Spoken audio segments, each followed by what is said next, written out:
All righty. Welcome, everybody, and Aloha Friday. I got to explain what's going on here, why Dave is at the airport currently on Aloha Friday. Well, he thought it would be a good idea to actually go to Hawaii so he can really experience Aloha Friday.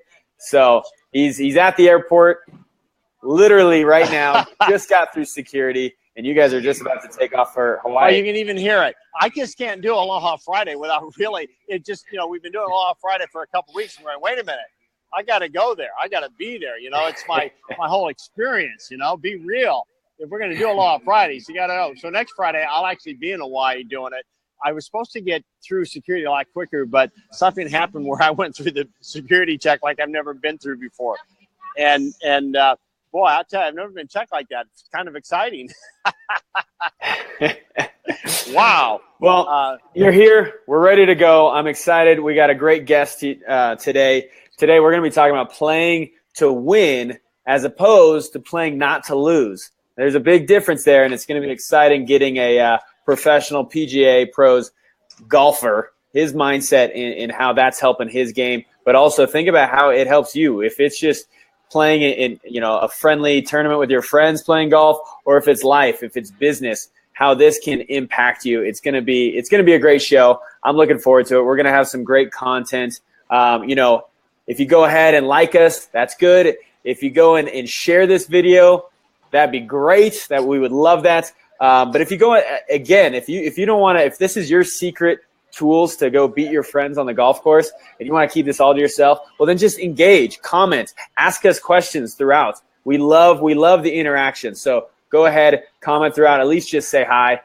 We would love to hear from you. And that's why we're going live, so we can and talk to you all right here. I got to say, in honor of Aloha Fridays, I know my Aloha shirt, you can't quite see it as good, but it is an Aloha shirt. But also in honor of James, I got the Bridges Country Club hat on. We played golf out at Bridges, and it was awesome. And he tore it. I mean, it's a hard course, but he just made it look like, taking candy from a baby. So we might as well bring him in. His picture's right there on the left. He's a graduate of UNM. That's where I'm at right now, Albuquerque. So he knows this territory and this turf very well. He understands the amazingness of green chili and all that Albuquerque has to offer. But he was a first team All-American. He was in the Palmer Cup, which is the top for in college. It's the USA versus Europe. So that's an awesome thing. And now he's just continuing to pursue his PGA career. He's been up in Canada, been on the web.com tour, and then just very shortly he'll be going out to Europe. So without further ado. Hey, I got to say one other thing. You didn't say you did a good job, but he was also the number 2 ranked college golfer coming out of college. And that afforded him to have, Callaway come and offer him a nice sponsorship. So just want to throw that little bit in on him too. Yeah. If anybody who's watching this right now has Callaway clubs, just say yes in the comments below, because I got some Callaways. I know you have some now. James has, and obviously, this is not a promotion for Callaway, but I love Callaways. So let's bring him on in, if that's all right. Let's see where he's at right now. All right, he is here with us. Welcome, James. He's on the golf course. And he's on the course. That's right. Thanks for having me. This will be fun. Yeah, so we're excited to dive into this. Well, just real quick, tell us where you at right now. I am at Del Mar Country Club right here at the top range, just getting some practice in. Fine-tuning the craft as we're talking about it. And then when do you head off for Europe? I'm heading to London on Wednesday. On Wednesday. Nice. Yeah. Exciting. Awesome. Yeah, so you guys are both taking off. I'm the only one that gets to stay here and just stuck in Albuquerque. Just live your fantasies through us, man. Yeah. We'll do it and just, pretend you're in London and you're playing. Visualize it. Pretend you're on the beach with me in Hawaii. Yeah, just visualize it. Make sure you guys post a lot of pictures and videos so I can live vicariously through you. And if next Friday, when we do our next Aloha Friday, and Dave, you do not have an amazing background behind you while you're filming, I'm going to be disappointed. So let's make sure that, that you got a great background. So without further ado, let's talk James here. I hope I gave you a little justice in your background and all that. But I know one thing that, when working with my dad over the past year or so. How long have you been working with him?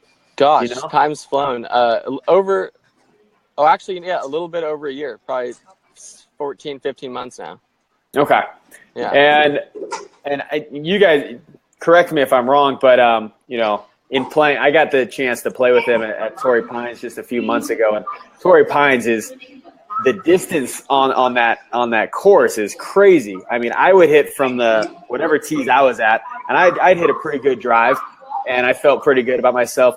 James would be back, I feel like 100 yards behind me at his tee box, the pro tee box, and he'd maybe, be like 20, 30 yards short of my drive sometimes, and he'd come up and be like, oh, man, you outdrove me on this. I'm like, you freaking started way back there. So he's got a crazy drive. And would you say that's probably one of your biggest weapons on the golf course? Yeah, it's definitely nice to be able to hit the ball far. I hit it quite a long way, so that definitely can be advantageous at times. Yeah, of course, like Torrey Pines, one of the longest courses in the world, so it helps out there for sure. I felt every par 5 was like a par 6. Yeah, I gotta take advantage of the par 5s. That's what I gotta do. So in regards to that, that's one of your biggest weapons.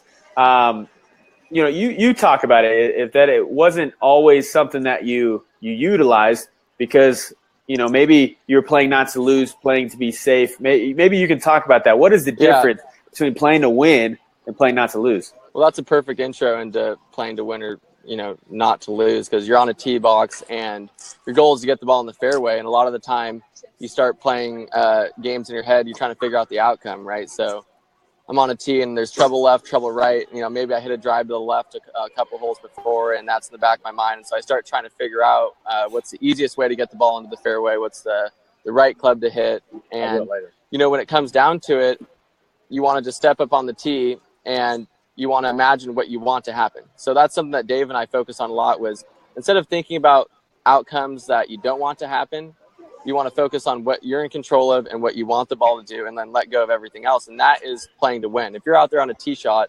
and you're figuring out whether you want to hit drive or a 3-wood or whatever, and where you want to aim it because you're trying not to miss the fairway, it's going to make the shot a lot less pleasant, and it's going to be a harder shot. So yeah, when you're on a tee box and you have the opportunity just to blast a drive down the middle, why not just concentrate on the things that you're in control of and what you want to happen? So it's going to take me a little memory here. You were playing the web.com and I over in Salt Lake, and I was there, and I came out and it was your qualifying round. And I came out, you were on the 14th hole. I think you were 4 under. You knew you were going to have more than that to qualify. And I came out, it was a par 4. And it was a narrow par 4. And yeah, it was a downhill par 4. We were in about 10% altitude, so the ball was going a long ways. It was like 380 yards straight downhill with some hazards around the green. And the old me would have been like, if you don't hit this drive perfect, it could go in the hazard. If you hit it to the left, there's out of bounds. So let's just get the ball in the fairway, hit a 4-iron, take all the trouble out of play. But if I execute the drive the way I want, I would put it around the green somewhere, maybe on the green. And I was in a good place, so I kind of started getting a little nerves, started to creep in. I saw Dave walk up, and I knew if I pulled iron, Dave wasn't going to be okay with it. So I ended up pulling driver, and I just said committed to it and hit a great drive on the green. And that's actually a great synopsis of who I'm trying to be now. It's about what I want to do, what I'm capable of, and having fun doing it, playing to win. Yeah, and it just I see it so many times with just people in any area of life. Is that they start to they start to just live a little tentatively because of those what ifs. What if I shank it into the corner? What if I fail, on this business deal that I'm about to, or this idea? What if this idea is stupid? There's so many what ifs that we can get caught up in life that we're limiting ourselves and our full potential. By you throwing in the putting the driver back into your bag because of the what if, you're taking away your greatest gift. And a lot of times people, in any area, take away their greatest gift because they're afraid of the what if. So when we go and we attack, like you're doing now, which is so exciting to see what unfolds. The world there's so much that can happen. It's amazing. And, if we fail, oh, well, it happens. It's part of life. We learn from it, right? Have you learned from all of that as you go forward? Oh, absolutely. I mean, and when you play the what-if game, there's nothing out of the moment or the present than playing the what-if game, right? So if you're sitting there, whatever sport you're playing, you're playing quarterback and you drop back, or even in the huddle and it's 3rd down and 5, and you need to get the first down, and you're saying, well, what if I throw a pick here, whatever it is, you're taking yourself out of the moment. You're focused on the result, not what you're trying to do, what you're trying to accomplish in that one snap or that one shot or whatever it is, that the sport or whatever you're doing. So, and not only are you taking yourself out of the moment, but you're also attracting that which you don't want to happen. If I'm thinking, what if I throw a pick, or don't throw a pick, whatever, don't throw an interception. Yeah. Most of the time, I'm going to attract that to me. I'm going to throw an interception, or I'm going to throw a bad ball, or something like that. And I, of course, it's going to be me that brings in. We're going to talk football now, but when we first played back in Torrey Pines, and we talked about this topic here, I talked about Alex Smith. And Alex Smith, the quarterback for the Kansas City Chiefs, he's always been one that I think he's a very good quarterback. He's very sound fundamentally, all this stuff. But everywhere he's gone, he's been on good teams. He's been winning, but they just have never won that championship. They've never quite got there. And what we talked about was that, he's a very conservative, he plays safe. He trusts his run game, his defense, but he always taking little shots, little passes here because they're safe.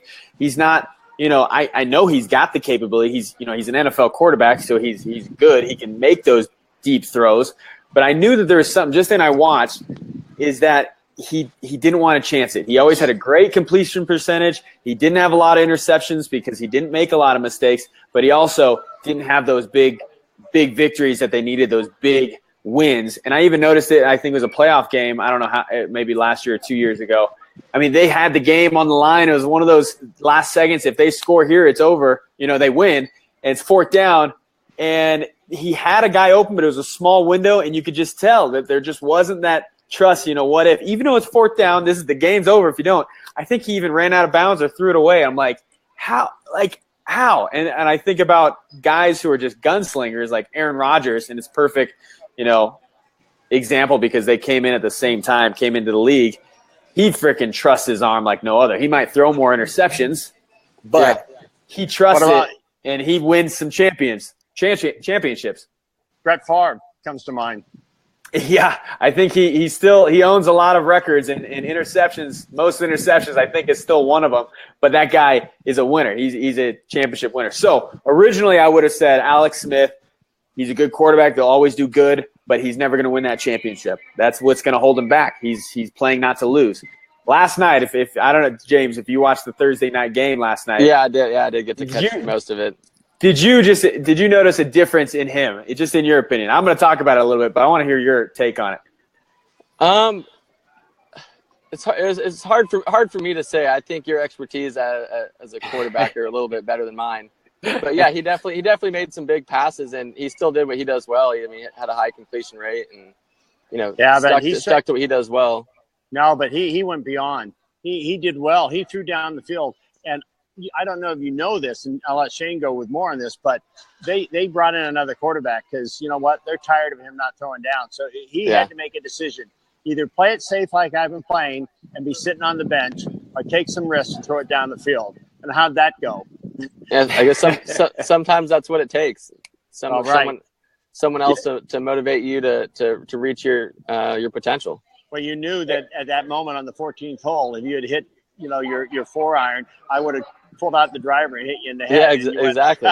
That's what it took for me. At least somebody's pulling out the driver, but I didn't know that thing about them bringing in the other quarterback and his new mindset on throwing the ball down deep.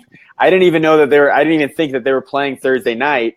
And I knew that we were going to have this conversation, and I knew I was going to bring up Alex Smith. And then last night I'm like, oh, and he's playing tonight. So I was like, I hope he lives out what I'm saying here.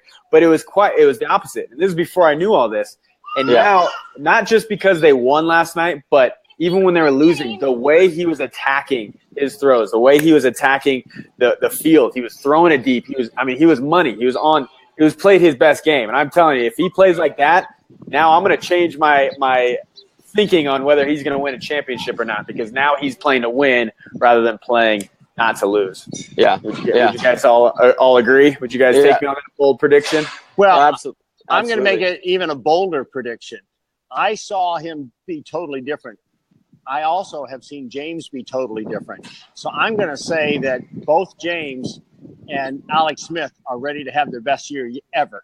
I love that. Are you ready to accept the challenge? I accept the challenge. Awesome. So I want to shift gears here. I want to start something new, and I don't even know what we're going to call it yet.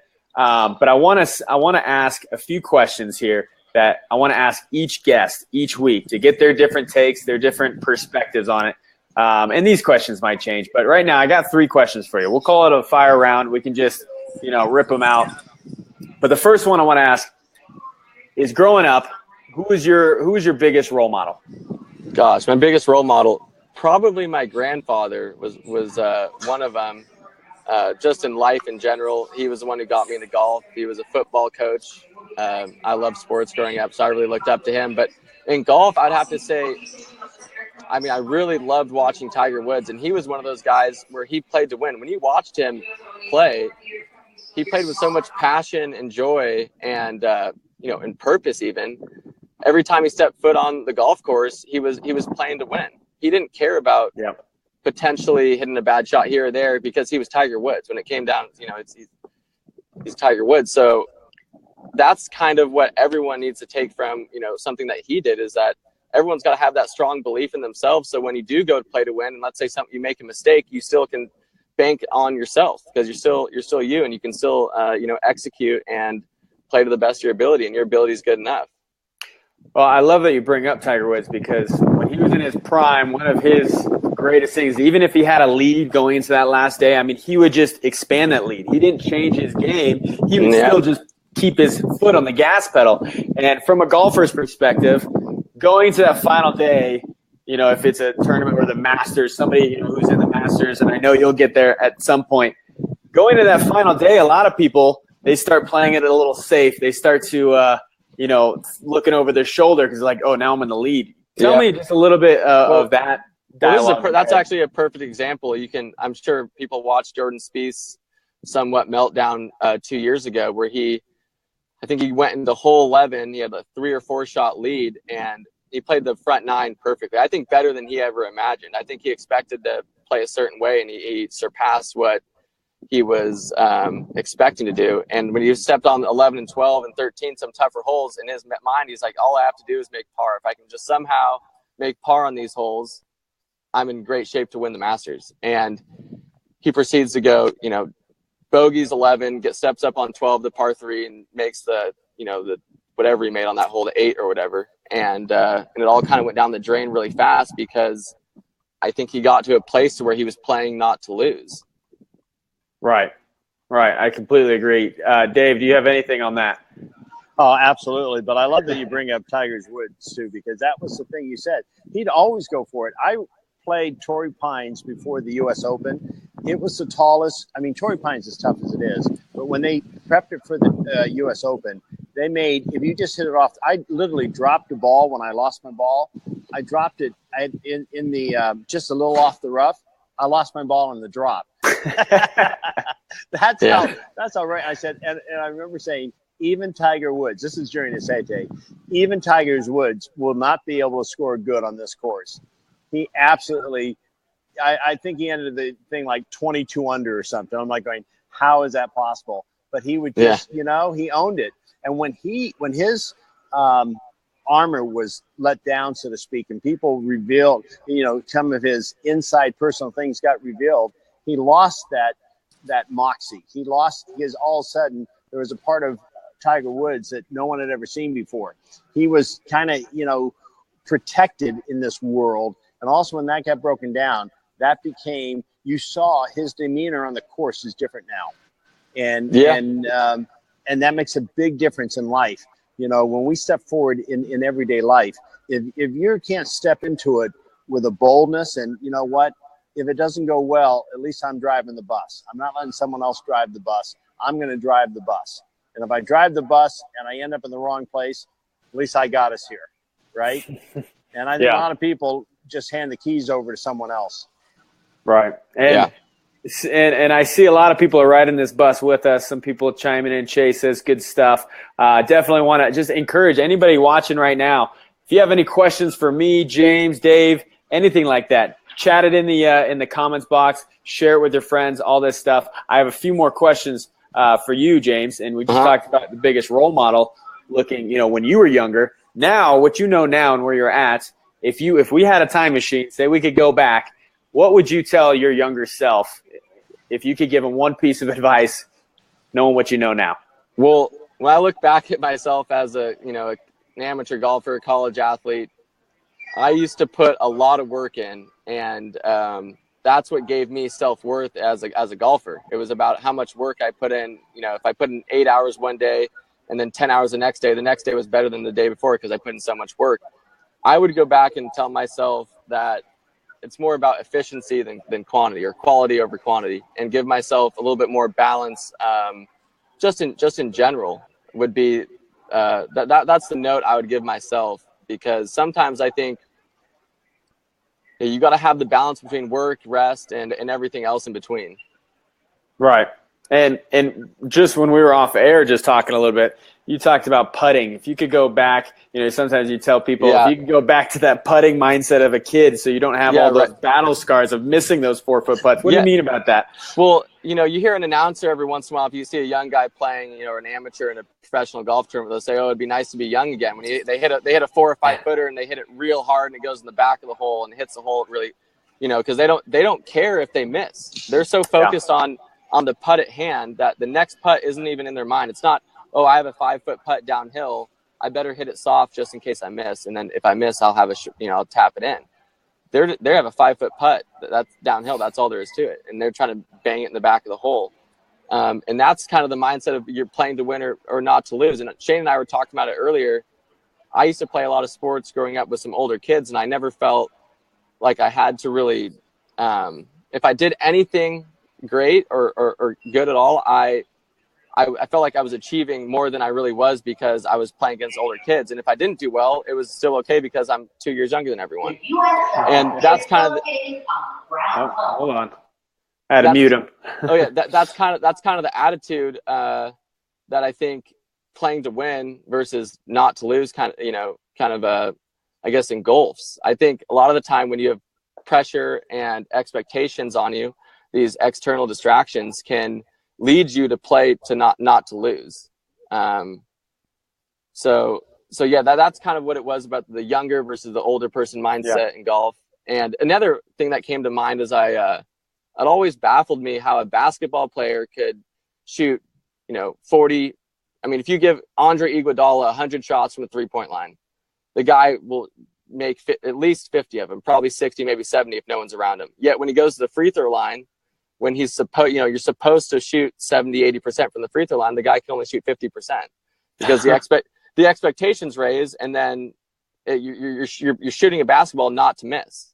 And there's some guys in the NBA that can shoot threes and they're great shooters, but when they go to the free throw line, something gets in their way, and they they're all like Shaquille O'Neal at the free throw line. So,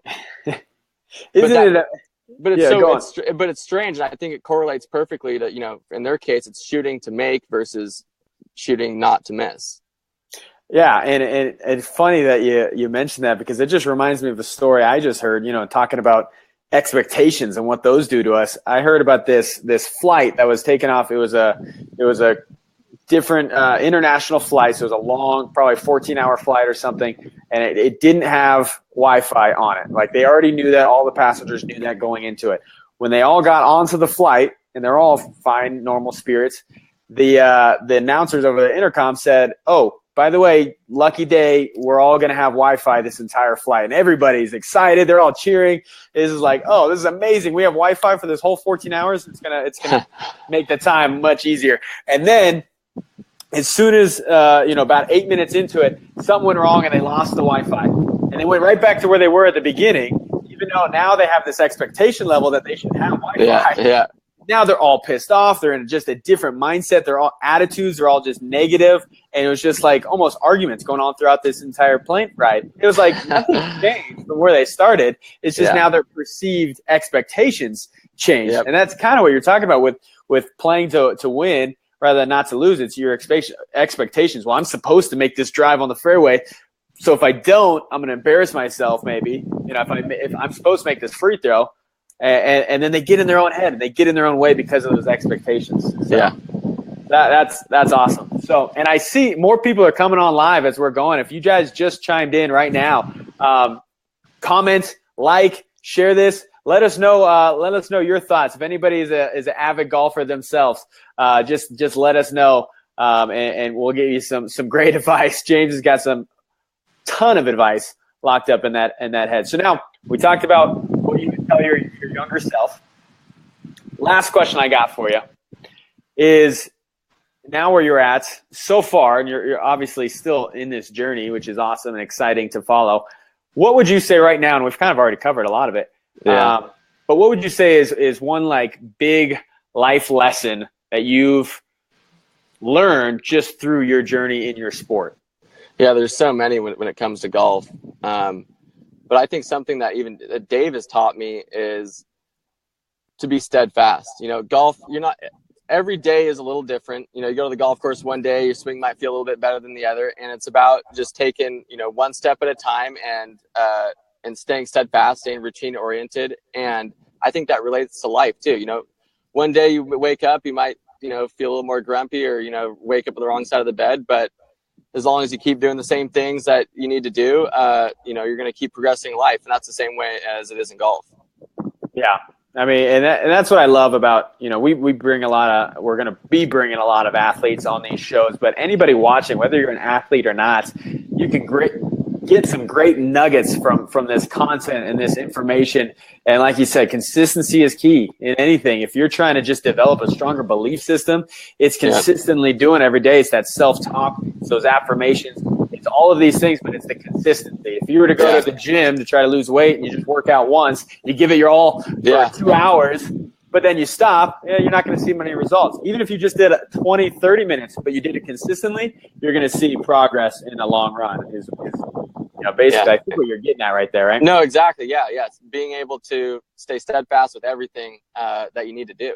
And it's the same way in golf. And I mean, golf relates to life in so many different ways, but another one that I think that's really important is, and as in all sports, is to stay in the moment, be in the present, find ways to center yourself, because when you're in the moment, in the present, there's no better place for you to be successful. So, I mean, it's the same way in life as well. Yeah, man. I mean, it's the only thing we can truly control, right? I know we talked about if we had a time machine and you could tell your younger self, but we don't have that technology. So we got to go with the present moment is the only thing we can literally control. And now I've kept Dave on mute just because of the background noises, but I'm going to unmute you. If you want to chime in and say anything, now's your time before I mute you again. Hope you can hear me and it's not too loud. Hear you. All right, awesome. So good job, James. You're learning well and growing well. Etmo, baby, Etmo. In our Beast Mode On, program, we have the hummingbird, which, when you see the hummingbird, it takes in the nectar and just enjoys it and stays in that moment. And that is so important, to be in the moment. And it's so easy to get out of it. I know, in your terms of working with you, James, you've talked about it, how, oh man, I'm 7 under after the first 9. Now, if I do this, this, and this, see, you're ahead of yourself. You're no longer in the moment. Yeah. And so it's a discipline. And we do the same thing in life and in business. Oh gosh, if we do this, we do that, and we take ourselves out of the moment. When we live in the moment, we're always going to have a more fulfilled life. Absolutely. Fulfilled gain, whatever it is. When I go get on this plane in a moment, I'm gonna savor the moment when I get over the first time I dive into the ocean, because and it's always created because it's Aloha Fridays. It was Shane that we kept talking. We got to do Aloha Fridays, and so Anyway, I'm going to embrace the moment, and I know you will do that now continually, and that's why you're getting such great rounds. I mean, you're pretty consistently now from your last few rounds in that you've been pretty consistently somewhere in between 4 and 7 under consistently. Yeah. And don't let those expectations hold you back. No, no, exactly. Overachieve those. Yeah. Yeah, that's something that's helped me get past that last step to have a little bit more consistency when it comes to shooting lower scores, is being able to stay in the moment. I mean, there are times where I'd be 5 or 6 under par through 8 holes or something, and all of a sudden I'm like, oh wow, I'm gonna have a good round. Let's just not mess it up. Let's not. And if I'm in the moment, it's like I had to have been doing all the right things to get to where I was. So I had to have been feeling good. Everything had to have been going right. And all of a sudden I'm gonna get out of get in my own way and start thinking about what ifs. And that's when you get into that mode where you play not to lose. So right. I've been able to kind of be a little bit more aware of when those type of feelings kind of spur up inside me, and I just try to keep focused on what I want to do, and like we said, play to win. It's awesome how we just full circle all the way back to our original topic. That's right. Amazing. Great content today. I mean, I enjoyed having you on. This was fun. For any of you guys watching right now, again, we're going to do this every Friday, Aloha Friday. Both me and my dad, we have some ties to Hawaii. I went to University of Hawaii. He went to Punahou for a little bit. So that's why we're so excited to continue this Aloha Friday. If you want to get notifications, get reminded when we're on next, go in the top of this video. There should be 3 little dots. Click that and say turn notifications on, or you can go to my profile and add notifications, so you are always up to date whenever we're giving out some great content. The guests we're having is so exciting because they have some great content and we can learn from it. Whether it's golf, we can translate this to anything. Whatever your sport is that you're playing or your business, this is what it's all about. It's about an abundance of this. So if you like this video, even if you're watching the replay, share it, comment on it. We love to engage with you. With that said, and YouTube, we have all of the replays up on there. So if you look up Extreme Focus TV, that's our channel. And we have a playlist called Aloha Friday. So you can go back, check out the last week's episode, the weeks before that, and we'll continue posting on that. So last off, James, where can people find you if they want to follow your career, get in contact with you, anything like that? I got a Facebook and I got Instagram. It's just my name, James Erkenbeck, and those are probably the 2 best ways to either get a hold of me or keep up with the golf career. Yeah, man. Well, I'm looking forward to seeing, what you're doing in Europe and just beyond that too. We're excited to see, when you're playing to win, what's going to come up from that. Hey, I'm enjoying playing to win. Doesn't get any better than that. I love it. And I love it too, man. And, Shane said, we have ties to Hawaii. That's why it's Aloha Friday. But, now that I get on the plane, I go there, I no longer become Dave Austin. I'm like, oh, you're Shane Austin's dad. Shane plays quarterback there. It is. They go, oh, I know Shane Austin. Oh, so I can no longer be me now when I'm in Hawaii. I got to be Shane Austin's dad. Well, I need to get back out there. It's been since 2011 since I graduated. So I'll be living through you. Next week's episode, you're going to be live from Hawaii. So I'll get to live it a little bit while I'm there with you. James, I know you're in there training to win. So I'll let you get back to the golf course. Let us know how you're, post your score on here if you want. And James, see if we can top it. We'll talk tomorrow. That what we want to do. We're going to go through this program before you go over to Europe. I got some really cool stuff we want to share with you. So onward and upward. Absolutely. All right, guys. Well, thanks for having me. This was fun. Absolutely. It was a pleasure having you on. And thanks everybody who tuned in live, and then all the rest who are watching the replays after this. Thank you all. And, aloha. Aloha. Aloha.